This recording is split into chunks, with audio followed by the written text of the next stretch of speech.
I'm very concerned about special education. It's something I've always showed my concern for. And I believe I do need to be even a better advocate. I think there's great ways I can improve, and I should work harder on that. And I plan to. And I'm glad that others, even running against me, are talking about it. I wish the individual I think might win tomorrow, I wish he would push for it because I have not seen him do it. But I'm glad that others still have, though. And it needs to be pushed for harder, especially with how abundant it is in our school district and just overall in our country. Special education, I think, can be handled particularly through improving how teachers as individuals educate. We like to talk about these problems in financial manners, and I think in some ways we have to talk about them differently. We have to talk about them as education styles. And I think a great way to do that would be continual education credits, something you're going to see me push for regardless of what tomorrow's election results are. Hopefully I win, obviously, but I must understand that I'm here for the policies, not for the people. I know that sounds a little bad, but that's reality. I'm here to push, concepts that can improve our children's education, not just for individuals. And for special ed, I think a great way we could advocate for that is continual education credits. Because teachers, for their continual education credits, have to take them every 5 years to maintain their teacher's license here in the state of Oregon. It's ran by the state down in Salem.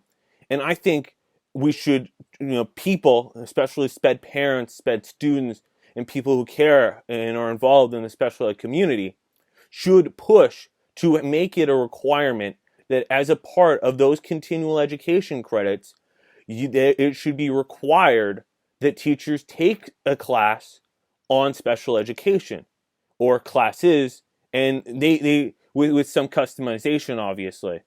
More details on that I will be wanting to work with and discuss with others because that is a very complicated issue, and continual education credits is a thing that adjusts and change. And I'll admit I'm not a master of legislation.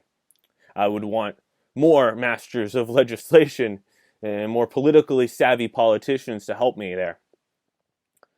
And of course, I think the continual education credits concept could be utilized in other ways as well, especially with issues of BIPOC students. And I think, and oftentimes we think of it, again, purely financially.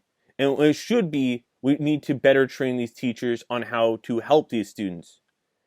Because sadly, oftentimes, representation is not always an option. And of course, we should still push for that. But we also have to think of multiple solutions. More solutions, the better, I think, is always the concept. More ideas brought in is best. And I think you can use the same narrative there, improving the continual education credits on issues of racial justice. Because currently, I feel like racial justice oftentimes is just treated like a little slideshow or an issue, a little slideshow or something like that will solve the problem. And that's just not true. You have to really force everyone to participate and be in that conversation. And we need to push for it. And I think, just because I already had the ideology, the thought, utilizing continual education credits. And I would always love to talk to people about their thoughts on my ideas on continual education credits and how we can improve them.